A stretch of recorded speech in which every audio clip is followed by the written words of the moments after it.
We're here at Whiskey Mountain RV in Mesa, Arizona, and we're going to get some minor maintenance things done.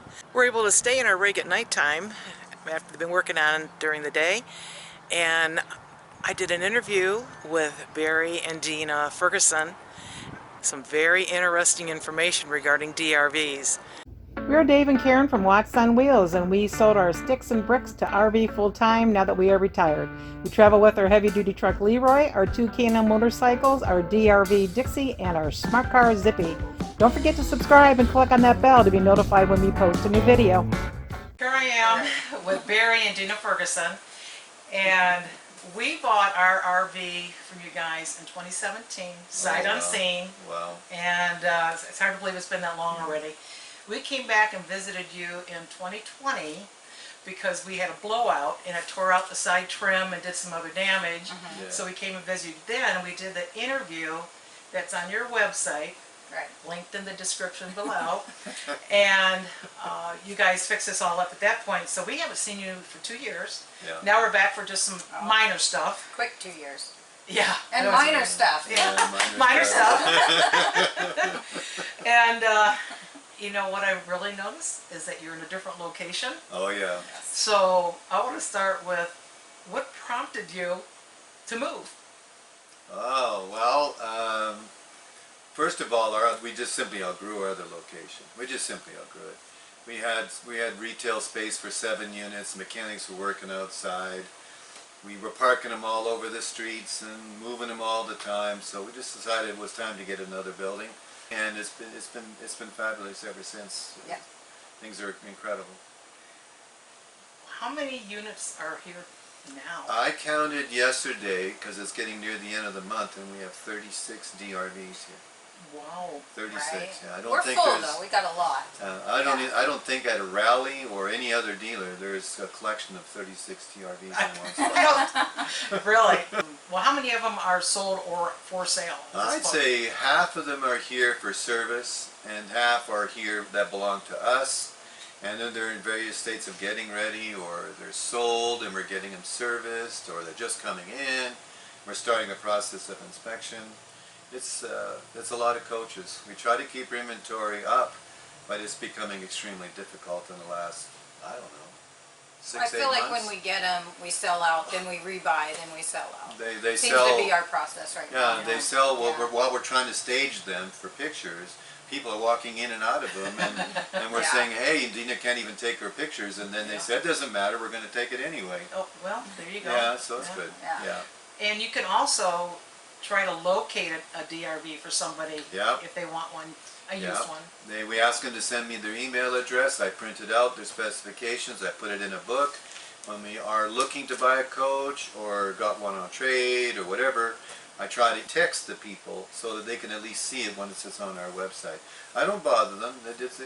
We want a Houston, for example, and I get one, I'll send out a text, and if I have it long enough to send out the text, I'll send them out. Now that you moved to this location, Yeah. your staff obviously has grown too. Oh yeah, we had one. When we moved here, we had 2 mechanics. Now we have 7. The indoor space is good for what, 6 inside the building. So it's completely indoors, which means we control the weather, and the guys aren't working at 115 degrees outside. Yeah. Makes for a better finished product, and it's very clean and dedicated only to DRVs. Do you service other brands though? No, we don't service any other brands. We're not good at it. We're really, really good at DRVs, and we're not good at anything else. You know the DRVs inside and out. Yeah, we Yes. really do. Yeah, I can put them together in the dark. Well, besides those questions, I went out to the Facebook and I asked other DRV owners what kind of questions you'd like me to ask a used DRV salesperson and repair shop, and so I do have some other questions I'd like to ask you. What percentage of people purchase a used RV from your site unseen? I'd say 50% of our customers are sight unseen, and 95% of our customers are from out of state. I feel like it's bigger than 50% sight unseen. Yeah, I feel they like just- lots of them are sight unseen. Yeah, the pictures are really good, and I think people have trusted them over the years, and they rely on them, and the information is complete. It leaves them with very little questions. We answer our phones. Yeah, People call. yeah. We answer our emails when people ask. Yep. Yeah. And you can deliver RVs to people Yeah, too, right? we buy all over across the country. We buy all over the country. We spend about $15,000 a month on And we can transportation, deliver. and we deliver probably. I'd say we probably deliver half our coaches. Yeah, at least. Yeah, half our yeah. coaches, and we're set it up so we can set it up when it gets there and train them when it gets there. We're all set up for that. When you do so much out-of-state business, you get a system for it. Next question. What is the #1 recurring issue that causes the biggest cost in repair? And they're looking at something like 2015 to present. So I'd say there's probably 3 big issues. That would be water damage to slides, particularly the bed slide, caulking, what the internet calls a butt wiggle, which I think is kind of cute, but I understand what it means. And then the roofs, we got a few roofs that they need to be, from a lack of maintenance probably, they just need to be brought up to snuff and resealed. So if somebody's buying a used RV, DRV, RV, fifth wheel, there's hidden problems and there's obvious problems. Can you kind of give a little lecture on what you need to look for if you're going to buy a used RV? Okay, so when we buy coaches, we buy our coaches sight unseen too. So we identify with people doing the same thing. No coach do we ever buy have we ever seen it before it gets here. If I was to tell somebody what to watch out for, this is what I really would recommend. I don't recommend somebody that says they can inspect your coach. I honestly believe that DRV is too unique for a general inspection. I honestly believe that. Second thing is they have some expensive issues that mostly a result of lack of maintenance. So I get a lot of people, and I don't discourage this, I get a lot of people that say, Barry, when I get to this coach, can I get you on the phone and can you point out things I need to look at? Sometimes they'll do it on their phone, sometimes, well, typically they do it on their phone. I don't mind that. I feel that if we can stop a little heartache early in the game, then, good for, not so good for the seller if he chooses that he doesn't want to buy it. But if he didn't maintain it, that's kind of his issue. But for a person who is buying a DRV for the first time, I just think you should just call me. I mean, just call me and I'll do my best to set up a time. Lately, we got a new customer. The guy buys a coach from somebody else and he brings it here and says, just go through it. I don't want any problems. We have 3 people right now that are doing that. Yeah. They bought the coach, they drop it off. They come from God knows how far away. They bring it here, they drop it off, and they say, call me when you got a chance to look it over and tell me what it needs. They don't want any issues. Yeah, caulking is a big deal, and if you don't do it, or the person you're buying it from didn't do it, Right. you got to be careful. What's the best caulking? Oh, you're asking me that Geocell? question. Yeah. Yeah, Geocell. Geocell. If, like, for example, DRV uses Geocell, but they use a diluted product which has a shorter lifespan and cracks early in its life.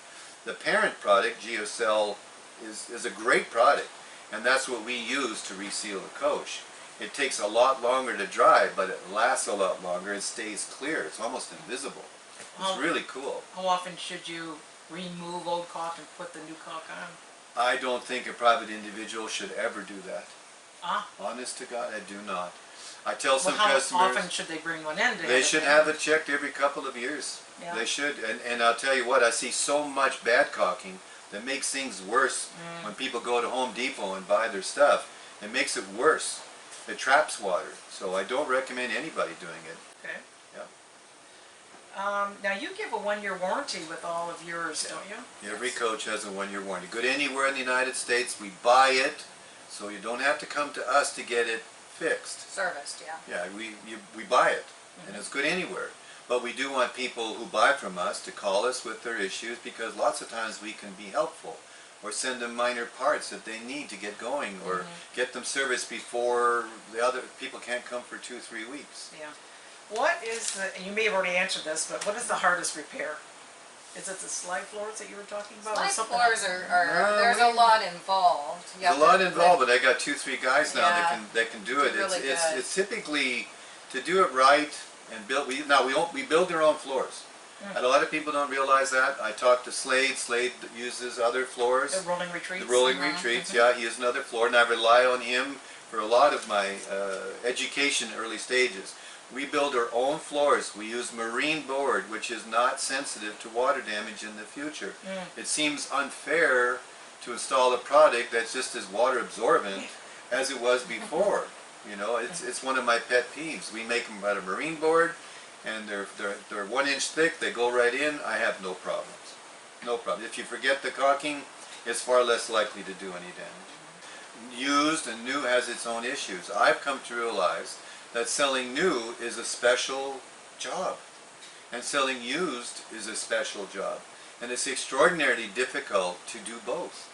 I am many times happy that I don't sell new ones.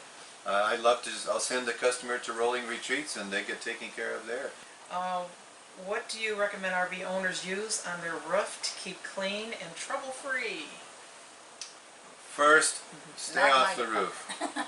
Like, First, don't even walk on it. Don't go on the roof. How many times do you go on the roof of your own home?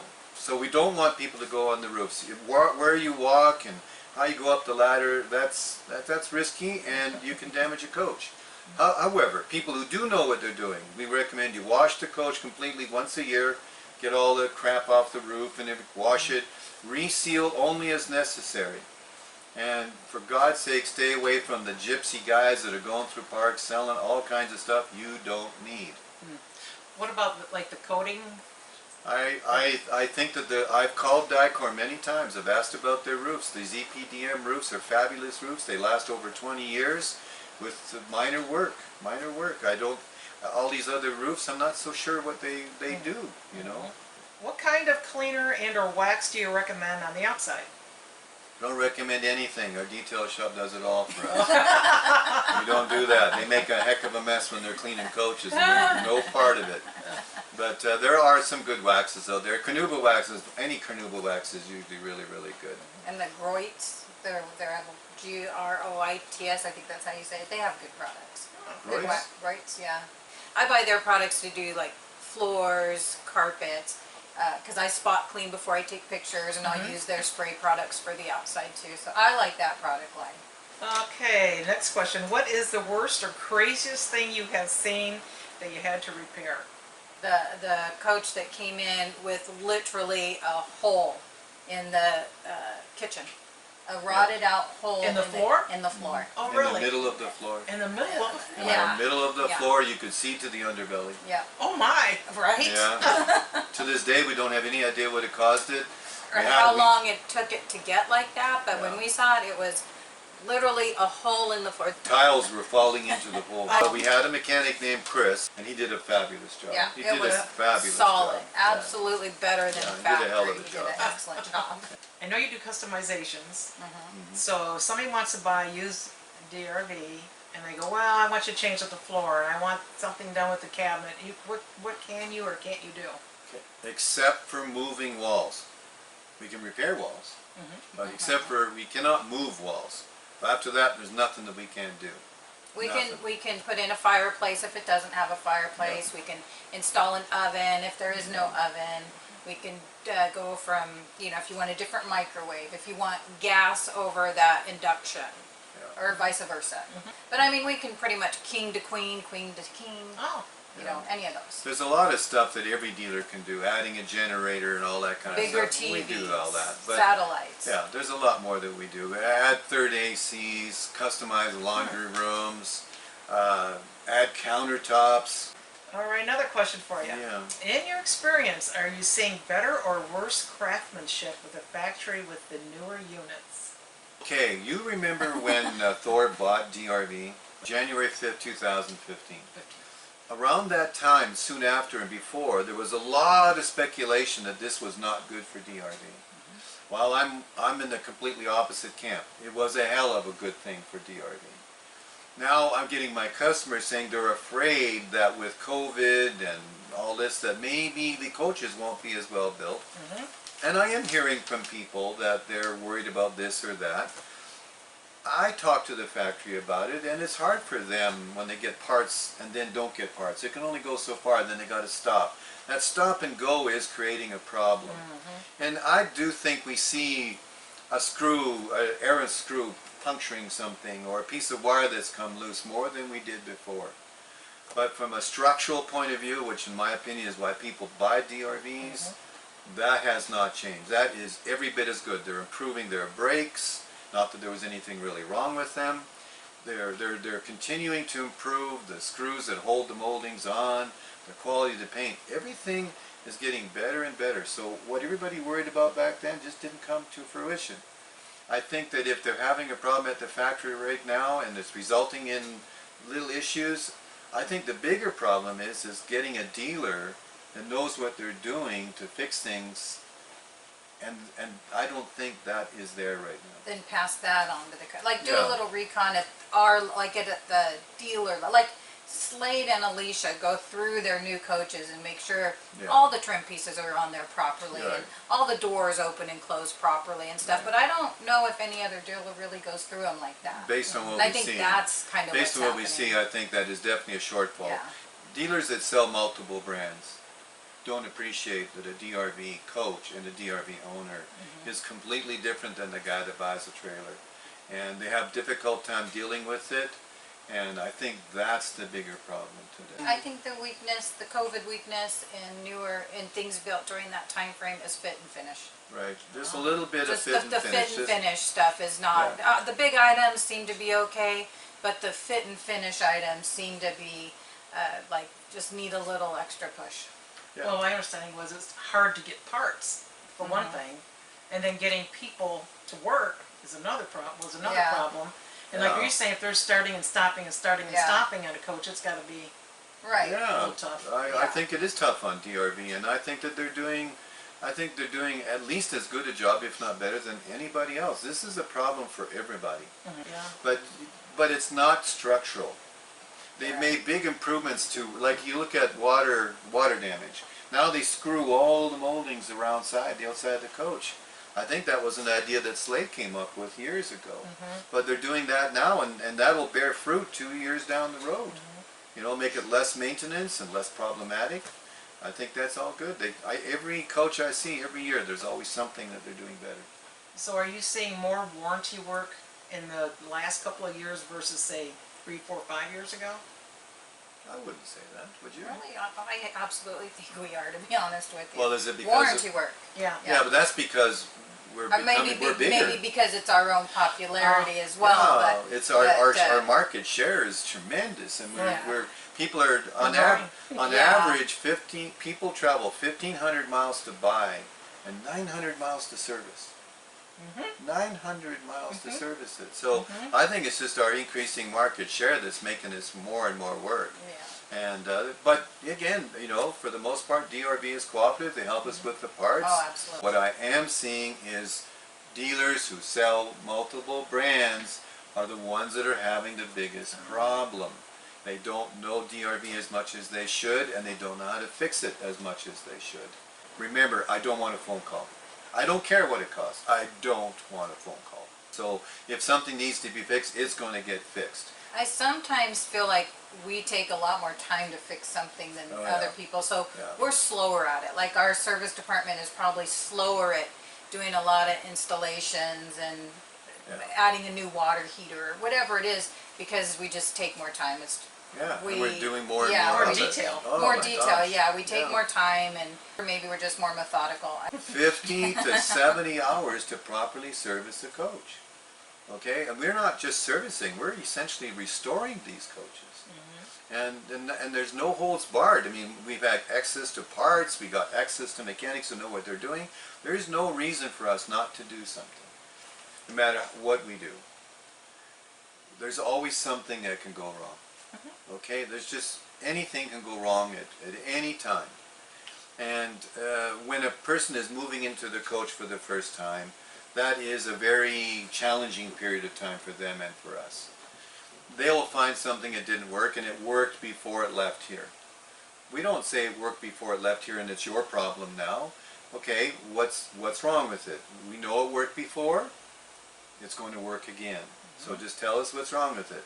And then if I can't get it fixed myself or work with them to get it fixed, inevitably, always we hire a local mechanic, mobile mechanic, get them out there to fix it. We send the mechanic the parts or the customer the parts, We're known to orchestrate this. How long does it take to get an appointment here if you want service on your DRV?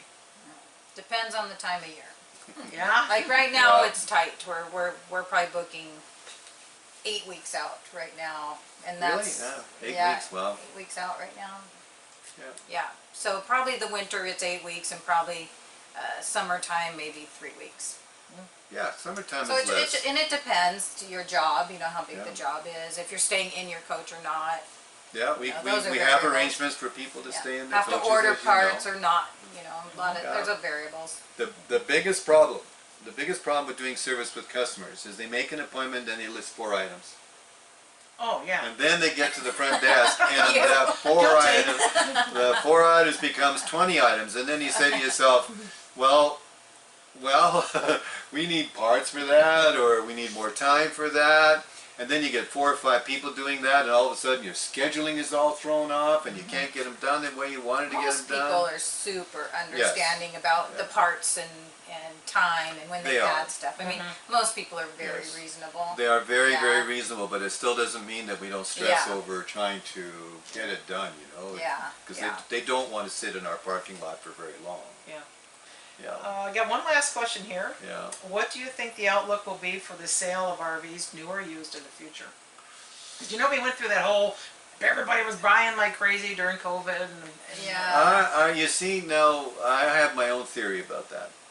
I think that COVID didn't directly affect our customers because it doesn't make sense that it would. Why would you buy an RV to go to a park that's closed and the amenities are closed and it's more crowded because everybody else bought an RV? I think that people today are buying DRVs because they're selling their homes and getting on the road. And those homes are worth more money and faster than they originally planned, and that's accelerating everything. Or early retirement. Yeah, I've been waiting since 2008 for the baby boomers to arrive and really affect my business, and they are here, and they're not going away. There's going to be, I'd say, at least another 2 years of this. what about just RVs in general? There was a ton of RVs sold after 9/11. And I feel like the same thing with COVID. You know, everyone's retiring early. They want their own space. They want to be able to live off the grid if they have to.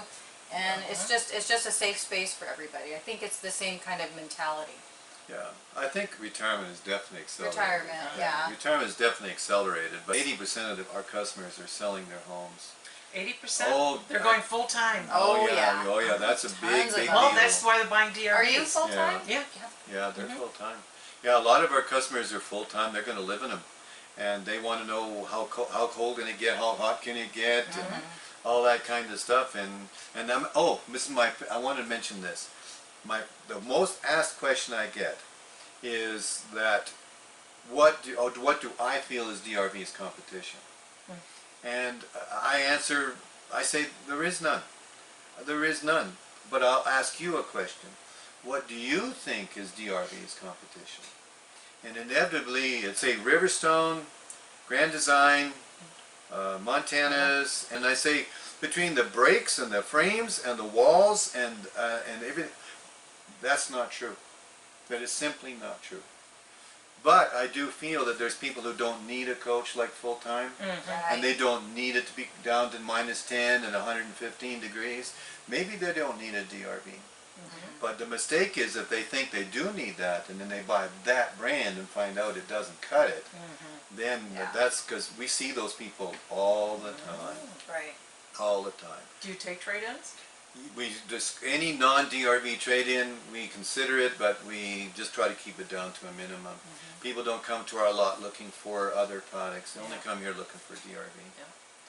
Is there anything else you'd like to say to the community out there? No, just thank you, everybody. Thank you for thinking of us. Yeah, keep calling.